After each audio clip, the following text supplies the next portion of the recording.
Hello there. What is going on, everybody? Today I'm going to be talking about a Kickstarter that was an insta-back for me, and a couple of you have been asking me to talk about upcoming Kickstarters and things that you should look out for. And I think that's a pretty good idea, so that's something I'm going to probably start doing a little bit more. And today I'm going to be talking about Super Fantasy Brawl by Mythic Games, a game that instantly attracted my attention.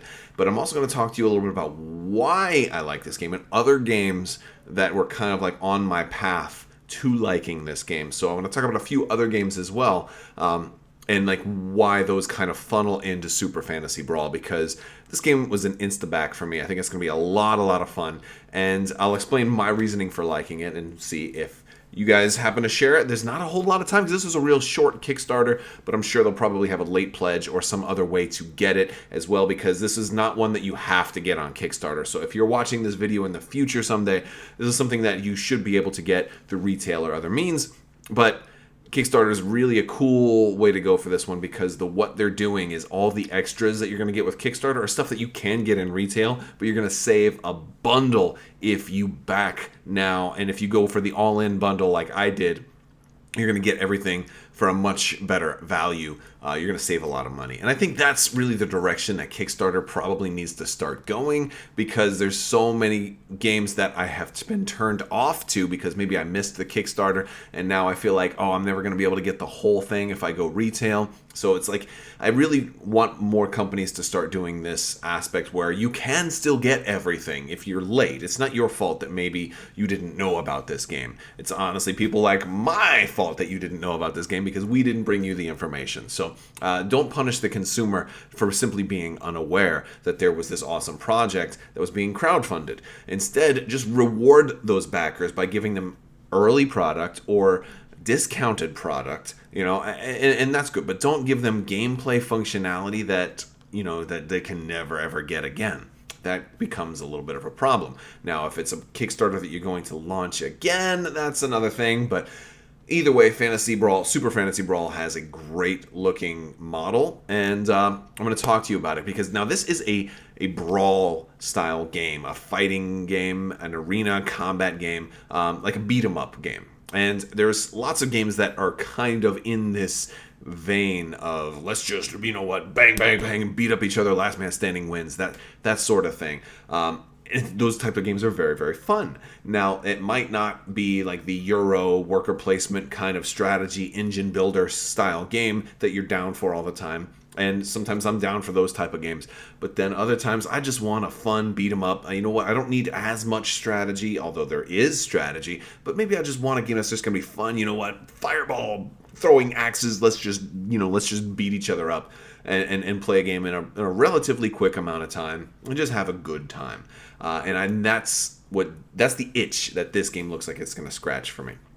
So I want to give you guys a little bit of a history lesson on some of the earlier Brawl games and games that influenced me to enjoy this type of genre. Also, I do want to remind everybody, if you are watching, if you're new to this channel, I do giveaways all the time, and I have a $25 Amazon gift card giveaway. All you have to do to enter to win that is be a subscriber and leave a comment on this or one of my videos, and that's going to be running for a couple more days. I'll be announcing the winner for that in one of my next X-Wing unboxing, so you can stay tuned for that. So if you like what you see, subscribe, click that bell for alerts so you don't want to miss out on anything.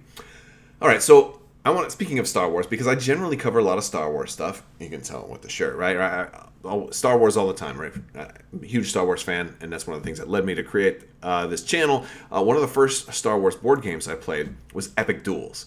Epic Duels is a grail game for me. I would love to find like a new in-box version. I would rather somebody else just remake this game. With modern technology and a little bit more refined, board game mechanics and tech, and just remake this game better. However, this game was so far ahead of its time.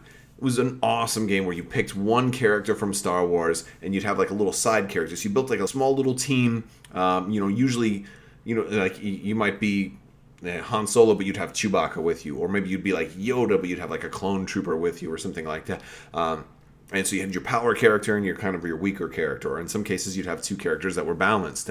And and a lot of people could play, and it was just like this giant battle. Last man standing wins, or last woman standing wins. So last person standing wins, and it was awesome. It was so much fun. Everybody had their own deck of cards. So, oh, I'm going to play Darth Maul. Oh, I'm going to play, Mace Windu. And this came out after episode 2, so it didn't have everybody from episode 3, so there was no General Grievous in it. So, the timing on this one could have been a little bit better, but it was a super fun game. It wasn't a deep, heavy game. Not a lot of rules to it. It was just a fun beat-em-up game. And, it was ahead of its time. It's a blast. If you ever get a chance to play this, absolutely do it. You're going to have a great time. I'm hoping that maybe I'll get a chance to play this at Dice Tower Con coming up next week, which I'm really looking forward to. Maybe even somebody will have a copy at Gen Con. Speaking of Gen Con coming up in August, I hope Mythic is going to be there, because I will definitely be looking to get a playthrough of Super Fantasy Brawl. If they have it there, I will definitely be looking for that. And also stay tuned, and it's another reason you should subscribe, so you can get Gen Con coverage and footage from me through my own point of view. All right, but so Epic Duels, great game. I loved it. I want to bring you back to one of my first Kickstarters, another game in this kind of genre, and that's Yashima. I loved Yashima. This was from Greenbrier Games. It's long out of print. You can't get this anymore. I got it, and I love it. This was one of my favorite games of all time for a long time. It had this whole thing of you're going to pick a master, and then you're going to pick a Kame spirit, and then you're going to merge their decks, build your own deck. Your deck is your life pool. You're going to be moving and attacking, and you could do teams, or you could do free for all, or whatever. It was just a fun battle game. It wasn't a whole lot to it. It was just just beat everybody else up, kill everyone else, be the last person standing. Super fun. Wasn't perfect, though. I loved it at the time when I was newer into board games, because I love games like this because they tend to be a little bit lighter. Now, this one had really great artwork too. That was in this. The production value of this game was actually really good. That's one of the things I loved about it, and a very high production value. The cards are amazing. I really hope that Greenbrier brings this back one of these days. And I'm always talking to them. Anytime I run into somebody from Greenbrier, I'm like, hey, don't forget Yashima. They're like, yeah, maybe someday, but it's not really high on our priority list. So hopefully. And then most recently, last year, Street Fighter, the miniatures game. Again, we're talking about fighting games, right? Board game, beat 'em up type games. Street Fighter is an obvious IP for something like that. But the problem with this now, I haven't played this yet because this is something I backed, and it's going to be a long time before this one delivers, because there's a whole lot of good things that look really fun about this game. Again, it looks like just a good, fun beat 'em up game, but it's got to go through Capcom. And anytime you're doing like a licensed game, you run into this problem where everything has to be submitted for licensor approval before it can actually go to production. And you have a lot of back and forth. Or how about now? Oh, they still don't like it. Well, how about now? Still they don't like it. So, and this game has hit a lot of delays. And I'm okay with waiting. I really am. A big part of me is okay with waiting because I've got a lot of board games and a lot more coming, and so I have this influx of board games. So I'm like, I'm really not in that much of a hurry to get this one, so I'm being very patient. But I'm really anxious, though. I'm anxious to check it out because it's got beautiful minis, it's got great art and all that stuff. It looks really cool so far. But you're going through a licensor, and that's one of the problems, because it's going to really slow down the whole process. So my best bet for Street Fighter is just to wait very patiently. So now, all of a sudden, well, not now, but like a week or two ago, I stumble across, Super Fantasy Brawl. I think it was more than a week ago, actually. But yeah, I saw this game. I was like instantly blown away when Mythic unveiled this game. And I said, this is something I've got to get on board with. I've got to check this out. Now, I did not get a review copy of this game, so I haven't physically played it yet, but they do have a link where you can play this on Tabletopia, so you can actually get a little bit of an early kind of preview of the gameplay, which is really cool. So if you want to go check out their Kickstarter, if you look in the most recent update, you can see the link for that. You can do that whole thing. You can check it out. If you need to... If I don't sell you one and you still are like, well, let me go try it out.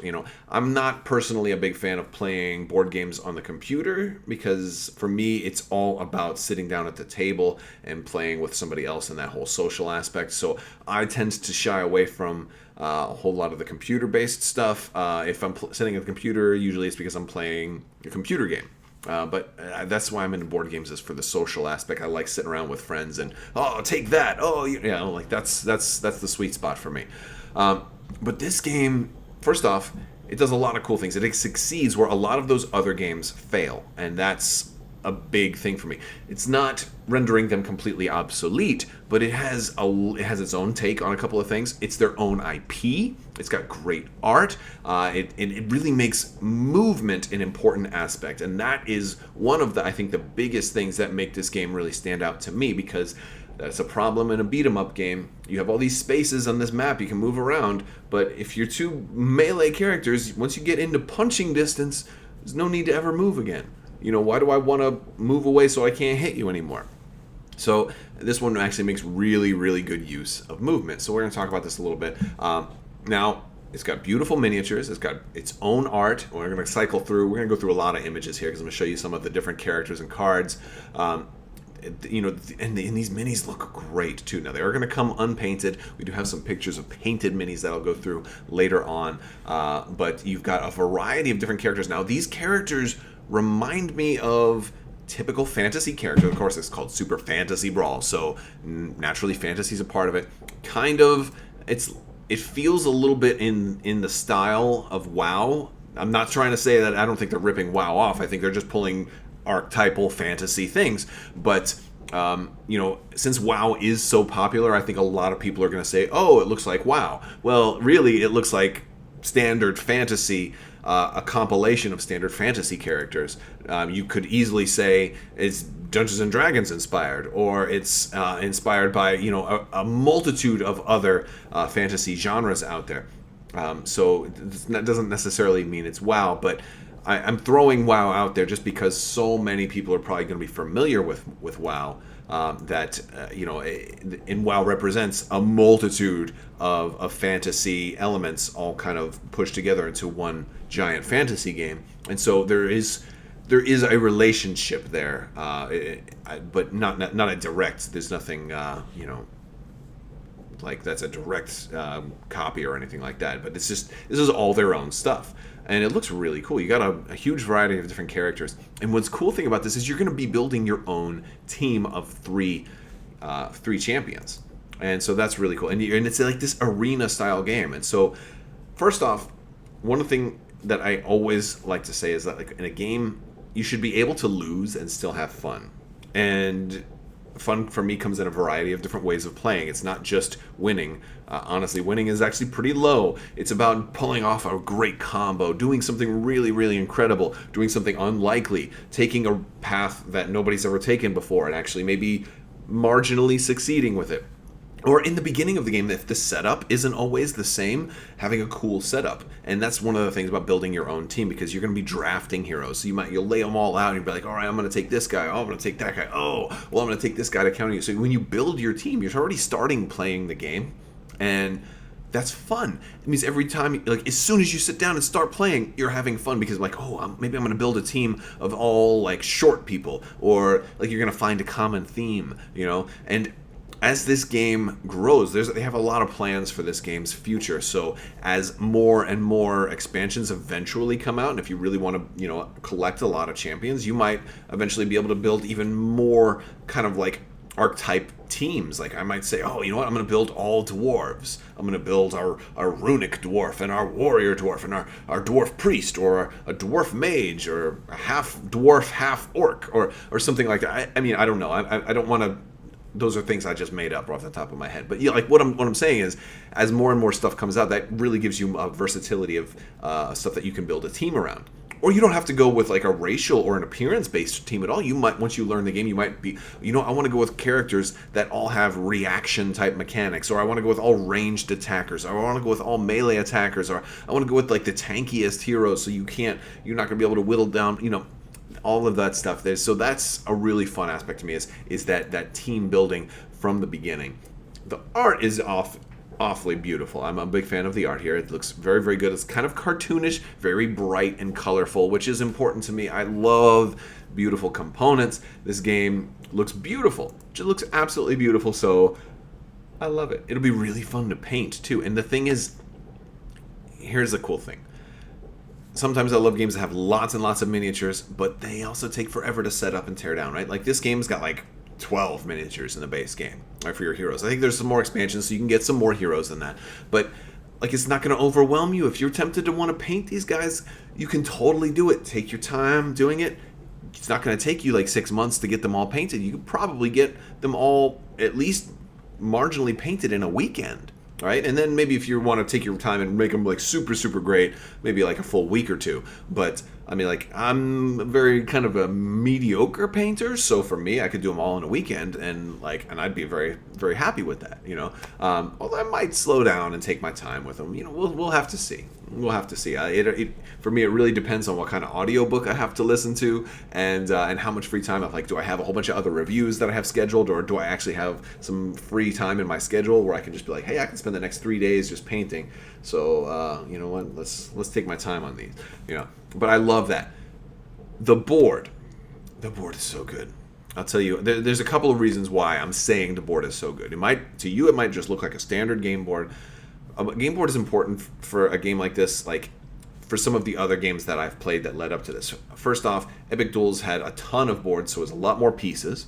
And not that I'm opposed to multiple boards, but the more stuff you have, like, all right, which board do we have to use here? And you're trying to find, just having one board is simplistic. And one of the reasons I might want to play a game like this is if I don't want to have to overthink it, right?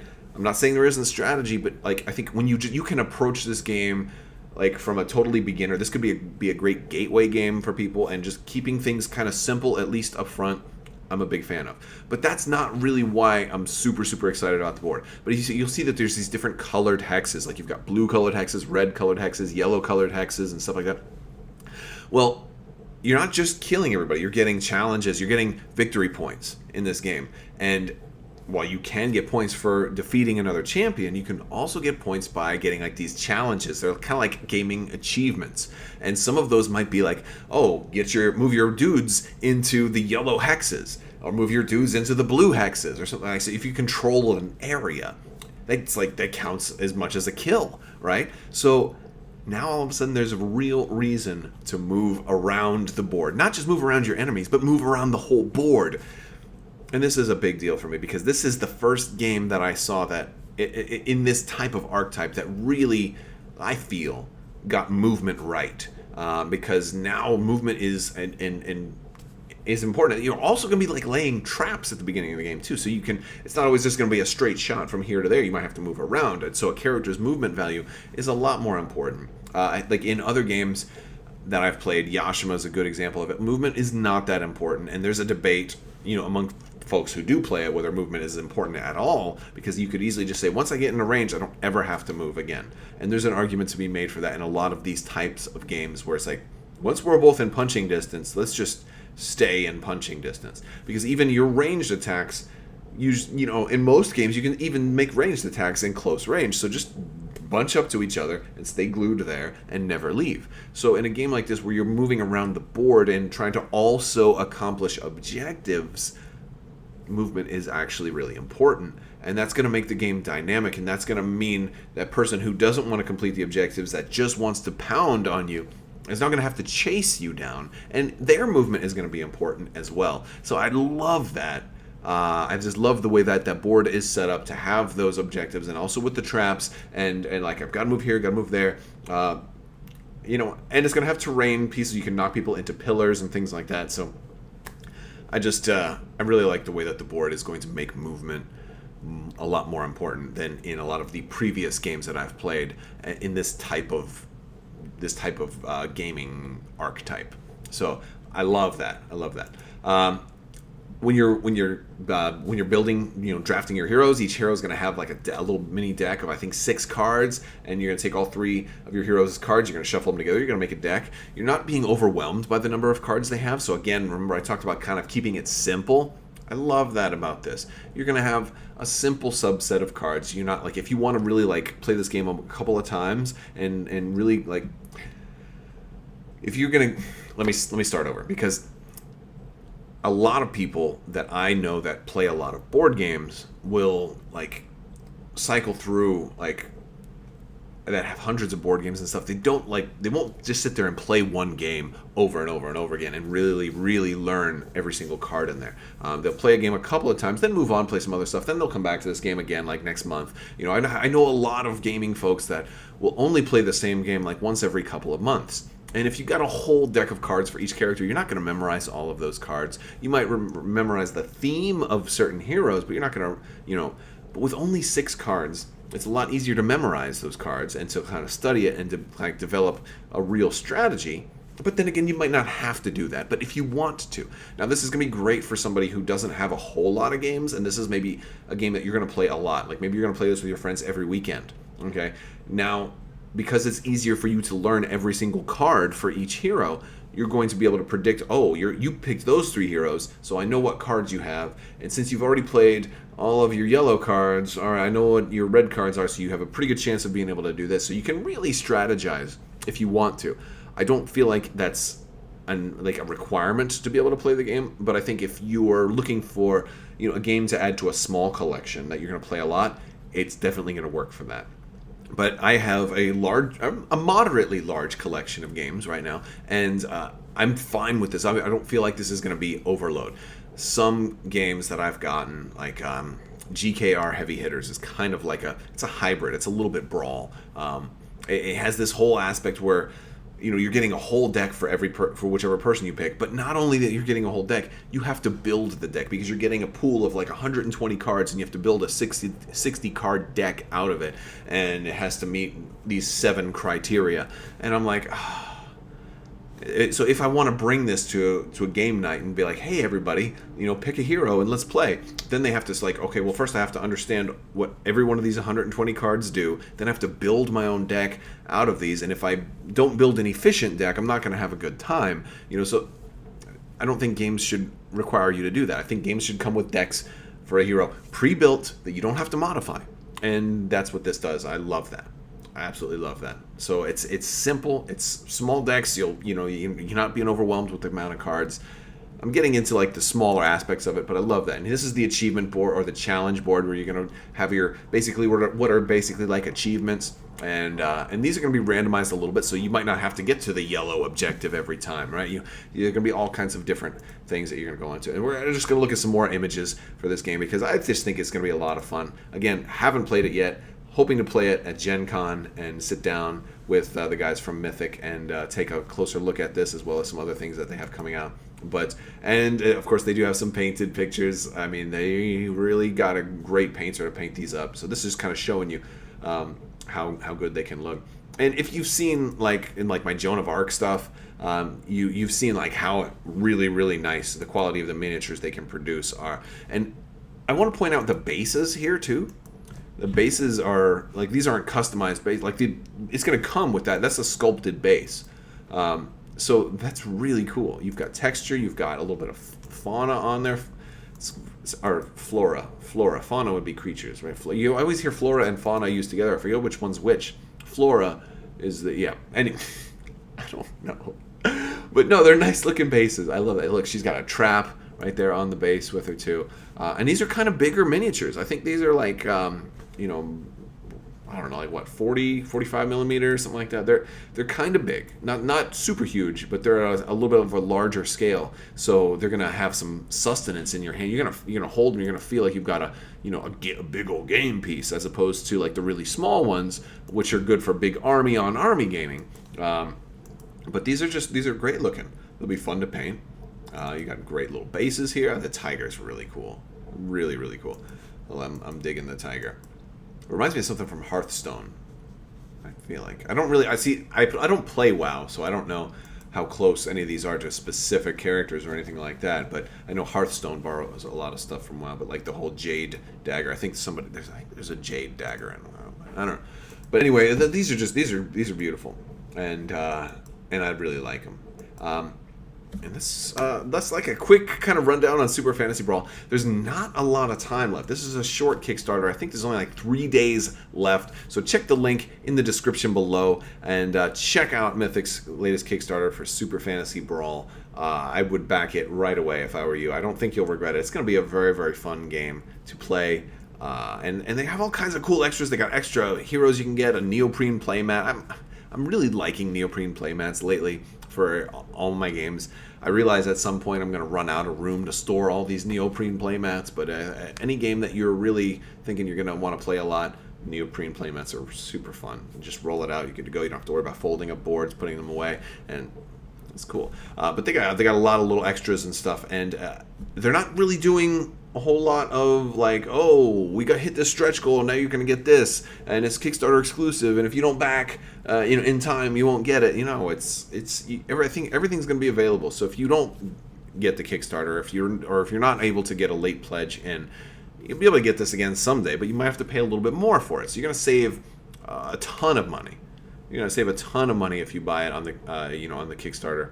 And then, of course, you got to wait. Then you play the waiting game. But I love that about Kickstarter because you pay now, and then like next year you get a surprise, right? Whenever these ship, and they take a long time. You got to be patient. You got to be patient, but you get emails throughout. Maybe every month you're gonna get like a little email. It's like, hey, here's our progress. Look at the mold. Here's another progress. Oh, we got this. We got some production samples. And you get like these little reminders, like, hey, you got a present coming next. You got a present coming. It's only 6 months out. You got a present coming. It's only 4 months out. Kickstarter is just fun for that. I love that. I love that. But if you just, if you want to wait for retail, you can do that too. Just be prepared. You probably have to pay a little bit more. All right, guys, that's all I've got for you today. Check them out. Check out the link below. I want to thank you all so much for watching, and as always, have a great day.